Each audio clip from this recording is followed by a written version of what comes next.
So, may nakita akong sayote sa ref. Di ko alam kung gaano na siya katagal dito, pero buhay pa naman siya or fresh pa naman. Tapos may nakita din akong tirang manok sa ref. Sigurado last year pa to kasi nga kagabi lang ako namalengke mula nung nakaraan. So, ayan. So, ang ginawa ko, iniwa-hiwa ko yung aking sayote. Tapos, nag-iiwa din ako ng mga manok na to.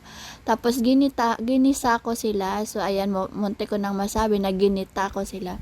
So, ginisa ko lang yung manok sa may sayote. Kasi nga, hindi ko alam kung anong isasahog ko. Dahil napakahirap talaga mag-isip ng uulamin sa araw-araw. So, ang ulam ko ngayon ay patsambahan lang to. So, hindi ko alam kung anong kalabasan nito. Basta pagkatawag ko dito ay ginisang sayote. So, nilagyan ko lang siya ng kaunting tubig. Kalating baso siguro para may konting sabaw din naman. So, ayan na siya ngayon. So, hindi ko alam kung ano pa bang pwede nating ilagay sa sayote na may manok para naman maiba. Kasi, baka sa susunod, ganito naman yung maluluto ko. So, ayan. Kapag may iba pa po kayong alam kung anong pwedeng isahog natin dito para mas masarap, komentan nyo nga ako dito sa baba. Kasi alam nyo ba, isa talaga sa problema ko sa buhay ko, hindi talaga ako marunong masyado magluto. Minsan, natsatsambahan na masarap. Swerte, pero pag minsan kadalasan talaga ng luto ko, ako mismo hindi ko maintindihan, kaya siguro kumakain na lang yung mga anak ko, wala na kasi silang choice, pero gano'n lang talaga, yan lang talaga yung kaya ko. So ayan nga, ginawa ko lang dyan is ginisa ko lang, tapos kunting tapos inantay ko lang na maglambot, tapos ayun na, so pwede na siyang ulam sa kanin, diba? Kasi sayang, matagal na kasi ito sa ref, tapos syempre, namalengke ako, alangan namang itapon ko, hindi pa naman siya sira.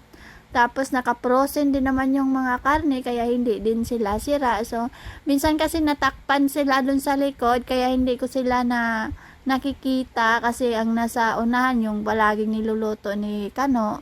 Tapos, yung may mga tira-tira pa palang mga pwedeng mahimay-himay sa likod. So, ayan, naglinis kasi ako ng ref at nakita ko to. So, ayan, naisipan ko na igisa na lang to at syempre mukha naman siyang ulam, diba? Nilagyan ko lang din ito ng isang Knorr chicken cubes para medyo may lasa, tapos paminta, seasoning, tapos ayun lang.